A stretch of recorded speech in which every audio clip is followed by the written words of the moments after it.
doit être à un moment donné évalué de façon un peu scientifique, et l'ensemble des parcs a été évalué de cette façon-là. La suivante, peut-être.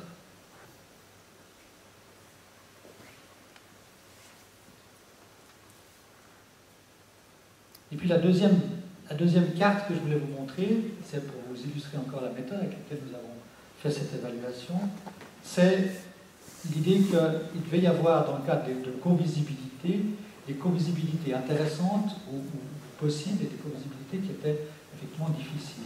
Et dans cette cartographie un peu particulière, je l'avoue, on est toujours sur le même site, avec les mêmes éoliennes. Vous reconnaissez ici les deux éoliennes, Sojal et puis du Prénoé, si je me souviens bien, et puis les autres éoliennes qui sont là, avec cette façon de traiter informatiquement et graphiquement la co-visibilité.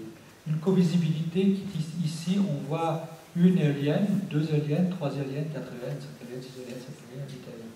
Donc ça signifie que les tâches les plus foncées font que dans ce périmètre-là, on a la perception d'un certain nombre d'éoliennes à la fois.